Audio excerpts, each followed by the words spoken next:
Super classes. अब देखिए, मैं 3 क्वेश्चंस को डिस्कस नहीं करने वाला था, पर कर देता हूं।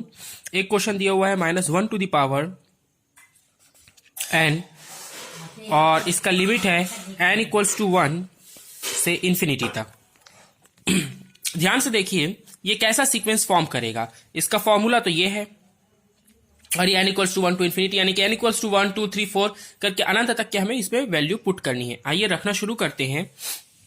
तो जब मैं -1 का पावर 1 रखूंगा, फिर एक बार -1 का पावर 2 रखूंगा, एक बार -1 का पावर 3 रखूंगा, और इस प्रकार से एक बार -1 का पावर 4 रखूंगा, और डैश डैश डैश डैश करके -1 का पावर n आएगा, फिर अनंत की ओर चले जाएगा।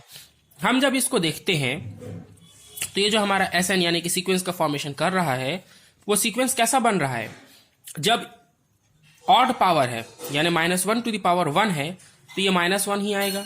जब इवन पावर है तो ये 1 आ जाएगा, फिर -1 आएगा, फिर 1 आएगा, फिर इस प्रकार से आगे बढ़ते रहेगा। हमें क्या मालूम चल रहा है, हमें यह बतलाना है कि ये जो सीक्वेंस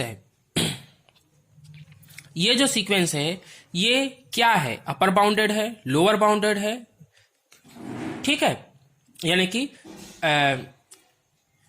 तो या फिर बाउंडेड है। तो हमें यह मालूम चलता है कि इसमें 2 एलिमेंट आ रहे हैं, -1 +1, -1 +1, इसके छोड़ कोई तीसरा नहीं आ रहा है, ना आने वाला है। -1 सबसे छोटा है और 1 सबसे बड़ा है। तो हम ये कह सकते हैं since each term of the sequence -1 to the is either -1 और 1, देयरफॉर सबसे छोटा टर्म जो है इसमें वो -1 है, और जो हमें सीक्वेंस दिया हुआ था -1 to the power n is smaller और equal to 1 where every n belongs to capital N।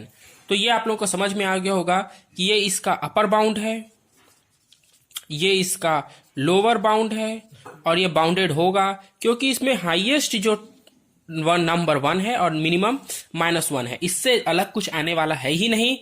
तो ये सीक्वेंस बाउंडेड होगा। अब देखते हैं नेक्स्ट क्वेश्चन को। नेक्स्ट क्वेश्चन मैंने दिया था 1 में n लिखा था, और 1 में n where n equals to 1 to infinity है। तो देखते हैं ये बाउंडेड है नहीं है। यहां पर भी हमें सेम करना है, n इक्वल्स टू 1 रखेंगे तो 1 आएगा, n इक्वल्स टू 2 रखेंगे तो 1/2, 1/3, 1/4, और इस प्रकार से डैश डैश डैश 1/n आएगा, फिर और आगे चले जाएगा। हम जब देखते हैं कि ये जो सीक्वेंस हमारा बन रहा है, इसमें सबसे छोटा और सबसे बड़ा टर्म कौन सा है। तो अगर हम कभी n इक्वल्स टू 1 रखते हैं तो ये आ रहा है, पर जब 1 2 3 4 करते करते कभी मैं n इक्वल्स टू इन्फिनिटी रखूंगा, कभी मैं n इक्वल्स टू 1 में इन्फिनिटी रखूंगा, तो 1 में इन्फिनिटी क्या होता है, 0 हो जाता है जी। 1 में इन्फिनिटी क्या होता है, 0 होता है। आप ये पाएंगे कि इसका जो सबसे बड़ा टर्म है, क्योंकि ये 1/2 आधा होता है, 1/3 होता है, 1/4 होता है, मतलब जैसे हम इधर की ओर आगे बढ़ रहे हैं हमें बहुत छोटा टर्म मिलते जा रहा है, और सबसे छोटा 0 होगा, क्योंकि 0 से छोटा इसमें सीक्वेंस में हो नहीं सकता क्योंकि रियल नंबर होता है। तो हमें मालूम चल रहा है कि सबसे बड़ा 1 है और सबसे छोटा 0 है। तो ये जो हमारा सीक्वेंस था 1 में n, इसका लोअर बाउंड होगा 0, अपर बाउंड होगा 1, यानी कि ये भी बाउंडेड है। ठीक है, अब इसके बाद में आ जाते हैं 3rd नंबर क्वेश्चन पे। 3rd नंबर क्वेश्चन को जब हम देखेंगे तो 3rd नंबर क्वेश्चन दिया हुआ है n² equals to 1 to infinity. तो n equals to 1 to infinity में क्या होगा, अगर मैं n इक्वल्स टू 1 रखूं तो 1 ही आता है, 2 रखूं तो क्या आता है 2 2 4, 3 रखूं तो क्या आता है 9, 4 रखूं तो 16, 5 रखूं तो 25, इस प्रकार से n² आएगा और आगे चले जाएगा। हमें यह मालूम चल रहा है कि अगर मैं देखूं तो ये बढ़ते जा रहा है और बहुत बढ़ते जा रहा है, n² के सीक्वेंस से बढ़ते जा रहा है। तो मैं इसका अधिकतम टर्म कभी नहीं निकाल पाऊंगा, यानी कि इसका अपर बाउंड क्या होगा कभी नहीं निकाल पाऊंगा। तो बाउंडेड अबव होने की तो कंडीशन खत्म ही हो गई, पर बाउंडेड बिलो हो सकता है क्योंकि इसका लोअर बाउंड 1 है।